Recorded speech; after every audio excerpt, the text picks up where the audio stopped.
Israel চুপ, ফেঁসে গেল আমেরিকা। নেতানিয়াহুর কারণে আড়ালে একের পর এক মার খাচ্ছে মার্কিন বাহিনী। ইরান যুদ্ধে চোরাবালিতে আটকা ট্রাম্প, প্রতি মুহূর্তে বদলে যাচ্ছে পরিস্থিতি, যেদিকে মোড় নিচ্ছে ইরান মার্কিন যুদ্ধ। বুক চিতিয়ে লড়ছে বীর ইরান, অবশেষে আমেরিকা বুঝতে পারছে ইরান আসলে কতটা ভয়ঙ্কর শক্তি। মার্কিন সেনাদের নরকে পাঠালো ইরান, প্রতিশোধের আগুনে ফুঁসছেন ডোনাল্ড ট্রাম্প, দিলেন ভয়ঙ্কর হুঁশিয়ারি। এবং সর্বশেষ জানাবো, মিসাইল ড্রোনে গুদাম ভরিয়ে ফেলেছে ইরান, অস্ত্র উৎপাদনে বাজিমাত, বিশ্বকে নতুন করে শক্তির খেলা দেখালো তেহরান।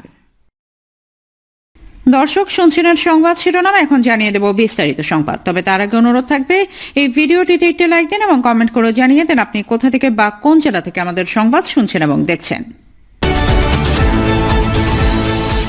ইরান যুদ্ধে চোরাবালিতে আটকা ট্রাম্প, প্রতি মুহূর্তে বদলে যাচ্ছে পরিস্থিতি, যেদিকে মোড় নিচ্ছে ইরান মার্কিন যুদ্ধ। হঠাৎই যেন বদলে গেছে মধ্যপ্রাচ্য সংঘাতের দৃশ্যপট। ইরানের সঙ্গে সংঘাতে যে ইসরায়েল ছিল প্রথম সারিতে, সেই ইসরায়েল আজ অনেকটাই নীরব। তার বদলে এখন ইরানের সঙ্গে মুখোমুখি লড়াই করছে যুক্তরাষ্ট্র। প্রশ্ন উঠেছে, কোথায় হারিয়ে গেল ইসরায়েল? তবে কি যুদ্ধের বোঝা ওয়াশিংটনের কাঁধে তুলে দিয়ে পালাবার পথ খুঁজছে তেল আবিব? নেতানিয়াহু কি তাহলে বিশ্বাসঘাতকতা করলেন এক সময়ের ঘনিষ্ঠ বন্ধু ট্রাম্পের সঙ্গে? লোডশেডিং যুদ্ধ যত দীর্ঘায়িত হচ্ছে, ততই নিজেদের সক্ষমতার সুস্পষ্ট প্রমাণ দিচ্ছে ইরান। পাল্টা হামলা চালিয়ে প্রতিনিয়ত জবাব দিচ্ছে মার্কিন আগ্রাসনের। খামেনি সেনাদের হামলার লক্ষ্যবস্তু হয়েছে মধ্যপ্রাচ্যে থাকা মার্কিন সামরিক ঘাঁটি, যুদ্ধবিমান, যুদ্ধজাহাজ আর মার্কিন সেনারা। তবে এসব কিছু থেকেই নিজেকে দূরে সরিয়ে রেখেছে ইসরায়েল। মার্কিন ইরান সংঘাত থেকে চলছে পিঠ বাঁচিয়ে, অথচ আমেরিকাকে ইন্ধন দিয়ে চলতি বছরের 28 ফেব্রুয়ারি ইরানের অভ্যন্তরে হামলা চালিয়েছিল ইসরায়েল। যদিও এরপর থেকে একাধিক পাল্টা হামলা অব্যাহত রেখেছে ইরান।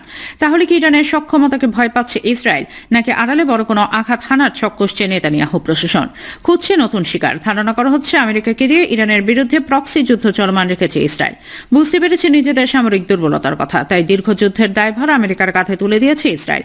চেষ্টা করছে নিজেদের ক্ষয়ক্ষতি কমানোর, অধিক মনোযোগ দিচ্ছে নিজেদের বিমান প্রতিরক্ষার অভ্যন্তরীণ নিরাপত্তা ব্যবস্থায়। কেউ কেউ বলছেন ইরানের সঙ্গে সংঘাতকে কেন্দ্র করে আমেরিকার সঙ্গে রাজনৈতিক দায় ভাগ করতে চাইছে ইসরায়েল। যুক্তরাষ্ট্রকে যৌথ অভিযানের অন্তর্ভুক্ত করে নিজেদের উপর থেকে কমাতে চাইছে কূটনৈতিক চাপ। অনেকেই বলছেন ঘনিষ্ঠ বন্ধু মার্কিন প্রেসিডেন্ট ডোনাল্ড ট্রাম্পের সঙ্গে বিশ্বাসঘাতকতা করেছেন ইসরায়েলি প্রধানমন্ত্রী বেনিয়ামিন নেতানিয়াহু, যার মূল্য এখন দিতে হচ্ছে আমেরিকাকে। ইরানের প্রতিটি হামলার চাপ এসে পড়ছে ওয়াশিংটনের উপর। দেশটির মিসাইলের রাডারে লক্ষ্যবস্তু এখন হয়ে উঠেছে মধ্যপ্রাচ্যে থাকা মার্কিন সামরিক ঘাঁটি। প্রতিটি নতুন প্রাণহানি আর সামরিক সিদ্ধান্তের রাজনৈতিক মূল্য দিতে হচ্ছে হোয়াইট হাউসকে, যার জেরে মার্কিন প্রেসিডেন্ট ডোনাল্ড ট্রাম্পের উপর রাজনৈতিক চাপ বৃদ্ধি পেয়েছে অনেকটাই। ট্রাম্পের দিক থেকে মুখ ফিরিয়ে নিচ্ছে ন্যাটোভুক্ত দেশগুলো। ধারণা করা হচ্ছে ব্যক্তিগত স্বার্থ বিবেচনায় আপাতত ইরানের সঙ্গে সংঘাতে জড়ানো থেকে পিছু হটেছেন নেতানিয়াহু।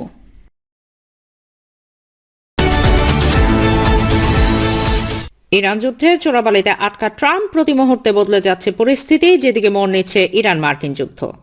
ইরানের হামলায় 2 মার্কিন সেনা নিহত হওয়ার খবরে চাপে পড়েছেন মার্কিন প্রেসিডেন্ট ডোনাল্ড ট্রাম্প। ইরানি হামলায় এতদিন বিলিয়ন ডলারের সামরিক কাঠামো ও সরঞ্জাম হারালেও যুক্তরাষ্ট্র গত মার্চের পর থেকে কোনো সেনা হারায়নি। তাই মার্কিন সেনা হতাহতের জবাবে ওয়াশিংটন তেহরানকে দ্রুত শাস্তি দিতে মরিয়া হয়ে হামলা চালাচ্ছে। সর্বশেষ খবর অনুসারে যুক্তরাষ্ট্র ইরানে টানা 9 রাত বোমা বর্ষণ করছে, যার জের ধরে ইরান মধ্যপ্রাচ্যের বিভিন্ন দেশে নতুন করে হামলা চালাচ্ছে। এদিকে গত 18 জুন ফ্রান্সের ভার্সাইয়ে সই হওয়া যুদ্ধবন্ধের সমঝোতা স্মারকের মাধ্যমে বিশ্ব ভেবেছিল ইরান মার্কিন যুদ্ধ বন্ধ হতে চলেছে, কিন্তু যুদ্ধ বন্ধ না হয়ে পুরোদমে শুরু হয়েছে। বর্তমানে মার্কিন যুক্তরাষ্ট্র ইরানি বন্দরে নৌ অবরোধ পুনর্বহাল করেছে এবং তেল রপ্তানির উপর নিষেধাজ্ঞা জারি করেছে। পাশাপাশি হরমুজ প্রণালী দিয়ে পণ্যের উপর 20% শুল্ক বসিয়ে যুক্তরাষ্ট্র নিজেকে হরমুজ প্রণালীর অভিভাবক দাবি করেছে, যদিও পরবর্তীতে মার্কিন প্রেসিডেন্ট 20% শুল্ক প্রত্যাহার করার ঘোষণা দেন। ট্রাম্পের এমন ঘোষণার প্রতিক্রিয়া ইরানের সর্বোচ্চ নেতা মোস্তফা খামেনি ট্রাম্পের স্বাক্ষরকে মূল্যহীন, অবিশ্বাস্য হিসেবে আখ্যা দিয়েছেন। আর বর্তমানে ইরান পূর্ণমাত্রায় মার্কিন হামলার জবাব দিয়ে যাচ্ছে বলে মধ্যপ্রাচ্য ভিত্তিক সংবাদ মাধ্যমগুলোর বরাতে জানা যাচ্ছে। এদিকে ডয়চে ভেলের মধ্যপ্রাচ্য বিশ্লেষক রবিন রাইট বলেছেন, ট্রাম্প যুদ্ধ পরিচালনায় সুনির্দিষ্ট কৌশল ছাড়াই এগোচ্ছেন। এই বিশ্লেষক ট্রাম্পের এই কর্মকাণ্ডকে অড লিভিং বলে অভিহিত করেছেন। 30 বারেরও বেশি যুদ্ধ শেষ বা নিজেকে বিজয়ী ঘোষণা করার পরও যুদ্ধ থেকে বের হওয়ার জন্য ট্রাম্পের কোনো এক্সিট পরিকল্পনা নেই বলে সম্প্রতি বিশ্লেষণে দেখা যাচ্ছে। জানা যাচ্ছে, সেপ্টেম্বরের মধ্যে ইরান যুদ্ধ বন্ধ না করতে পারলে নভেম্বরের মধ্যবর্তী নির্বাচনে ট্রাম্পকে চড়া মূল্য দিতে হতে পারে। মধ্যবর্তী নির্বাচনের আগে জ্বালানি তেলের দাম কমাতে ট্রাম্প মরিয়া, কিন্তু একের পর এক হুমকি ও হামলা এখনো তেহরানকে আলোচনার টেবিলে আনতে পারেনি। বিশ্লেষকরা বলছেন, যুদ্ধের মূল লক্ষ্য বদলেছে। ইরানের পারমাণবিক কর্মসূচি বন্ধ করার বাহানা দিয়ে শুরু হওয়া এই যুদ্ধ এখন হরমুজ প্রণালী নিয়ন্ত্রণে যুদ্ধে পরিণত হয়েছে। যুদ্ধের গতিপথ বিশ্লেষণে দেখা যাচ্ছে ইরান ইতিমধ্যে যুক্তরাষ্ট্রের নির্মম থেকে নির্মম হামলা সহ্য করে টিকে আছে। এখন তারা মার্কিন হামলার হুমকিকে আমলে নিচ্ছে না, বরং ইরান তাদের জাতীয় অধিকার অক্ষুণ্ণ রাখতে মরিয়া।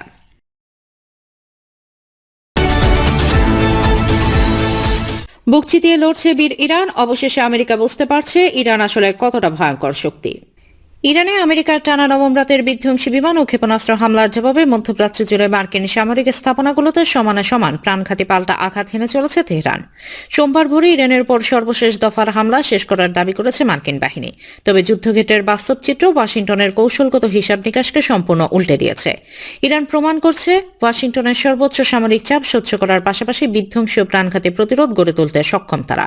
ইতিমধ্যে ইরানের পাল্টা হামলায় জর্ডান ও ইরাকে থাকা মার্কিন বাহিনীর মধ্যে হতাহতের ঘটনা ঘটেছে। এখন পর্যন্ত অন্তত 3 মার্কিন সেনা নিহত এবং আরও কয়েকজন আহত হওয়ার খবর পাওয়া গেছে। একজন সেনা নিখোঁজ রয়েছেন বলেও জানা গেছে।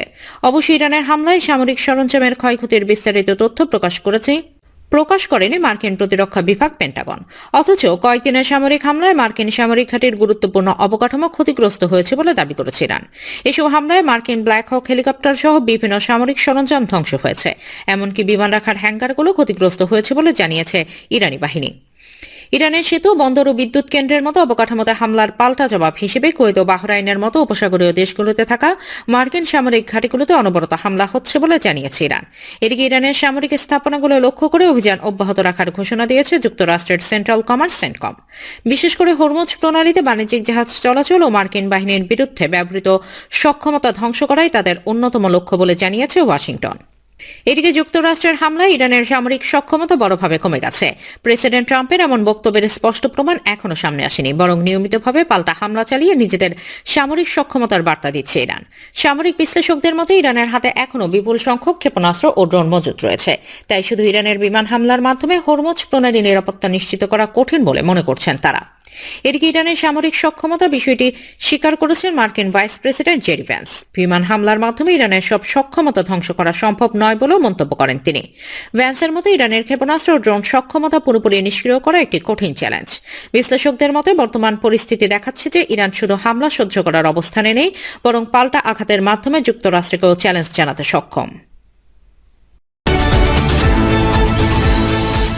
মার্কিন সেনাদের নরকে পাঠালো ইরান, প্রতিশোধের আগুনে ফুঁসছেন ডোনাল্ড ট্রাম্প, দিলেন ভয়ঙ্কর হুঁশিয়ারি।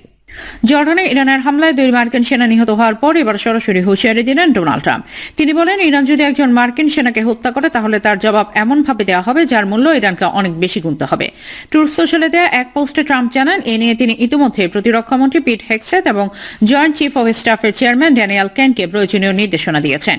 তবে কি ধরনের সামরিক পদক্ষেপ নেওয়া হবে সে বিষয়ে কিছু জানাননি তিনি। রয়টার্স জানায়, চলমান যুদ্ধে এখনো পর্যন্ত 17 জন মার্কিন সেনা নিহত হয়েছেন। আহত হয়েছেন প্রায় 430 জন। এর মধ্যে 7 জুলাই থেকে আহত হওয়া 100 সেনার মধ্যে 96% আবার দায়িত্ব ফিরেছেন বলে জানিয়েছে পেন্টাগন। জর্ডানে হামলার আগে মধ্যপ্রাচ্যে অতিরিক্ত যুদ্ধবিমান, ফাইটার জেট এবং আকাশে জ্বালানি সরবরাহকারী ট্যাঙ্কার মোতায়েন শুরু করে যুক্তরাষ্ট্র। একই সঙ্গে হরমুজ প্রণালী নিয়ন্ত্রণ ইরানের সামরিক সক্ষমতা দুর্বল করতে ধারাবাহিক বিমান হামলাও চালানো হচ্ছে বলে জানিয়েছে রয়টার্স। তবে এই পরিস্থিতি নিয়ে সতর্ক করেছেন যুক্তরাষ্ট্রের ন্যাশনাল কাউন্টার টেরোরিজম সেন্টারের সাবেক প্রধান জো কেন্ট। সামাজিক যোগাযোগ মাধ্যমে এক্সে তিনি লিখেছেন, পাল্টাপাল্টি হামলা চলতে থাকলে সংঘাত আরও ভয়াবহ রূপ নিতে পারে। আরও বড় প্রাণহানির আগে আমাদের সেনাদের ফিরিয়ে আনতে হবে।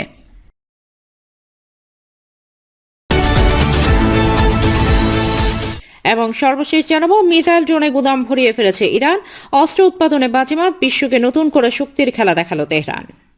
আন্তর্জাতিক নিষেধাজ্ঞা ও যুদ্ধকালীন চাপে ইরানের সামরিক শক্তি পঙ্গু হয়ে গেছে বলে সম্প্রতি মন্তব্য করেছিলেন মার্কিন প্রেসিডেন্ট ডোনাল্ড ট্রাম্প।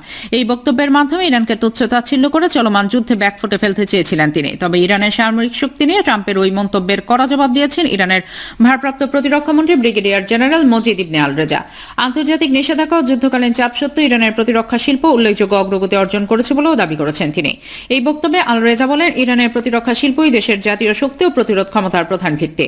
নানা সীমাবদ্ধতা, আন্তর্জাতিক নিষেধাজ্ঞা সত্ত্বেও প্রতিরক্ষা মন্ত্রণালয়ের বিজ্ঞানী ও প্রকৌশলীরা যুক্তরাষ্ট্রের উন্নত প্রযুক্তির সঙ্গে প্রতিযোগিতা করার সক্ষমতা অর্জন করেছে। প্রযুক্তিগত প্রতিযোগিতায় ইরান নিজস্ব সক্ষমতার উপর নির্ভর করে এগিয়ে যাচ্ছে বলেও মন্তব্য করেন তিনি। ইরানের ভারপ্রাপ্ত প্রতিরক্ষামন্ত্রী বলেন, চলমান যুদ্ধের সময় ক্ষেপণাস্ত্র, ড্রোন এবং সশস্ত্র বাহিনীর জন্য প্রয়োজনীয় অন্যান্য সামরিক সরঞ্জামের উৎপাদন বন্ধ হয়নি, বরং উৎপাদনের পরিমাণ আরও বৃদ্ধি পেয়েছে। শক্তিশালী বৈজ্ঞানিক ও গবেষণা ভিত্তিক অবকাঠামোর কারণে ভবিষ্যতেও ইরান সরঞ্জামের ঘাটতিতে বিপাকে পড়বে না বলেও দাবি করেন তিনি। আল রেজা বলেন, ইরানের প্রতিরক্ষা অবকাঠামোর একটি বড় অংশ বহু বছর আগে দেশটির সর্বোচ্চ নেতা আয়াতোল্লাহ আলী খামেনির পরিকল্পনা ও দিক নির্দেশনায় গড়ে তোলা হয়েছিল। দেশের বিজ্ঞানী, গবেষক ও প্রযুক্তিবিদরাই ভবিষ্যতে প্রতিরক্ষা শিল্পকে আরও শক্তিশালী করবেন। এদিকে ইরানের ক্ষেপণাস্ত্র প্রযুক্তির ব্যাপক অগ্রগতির বিষয়ে প্রতিবেদন ছাপিয়েছে মার্কিন সংবাদ মাধ্যম দ্য ওয়াল স্ট্রিট জার্নাল। ইরানের ক্ষেপণাস্ত্র প্রযুক্তি এমন পর্যায়ে পৌঁছেছে যা মধ্যপ্রাচ্যে মোতায়েন থাকা যুক্তরাষ্ট্রের ক্ষেপণাস্ত্র প্রতিরক্ষা ব্যবস্থা ফাঁকি দেওয়ার সক্ষমতা অর্জন করেছে বলে উল্লেখ করেছে গণমাধ্যমটি।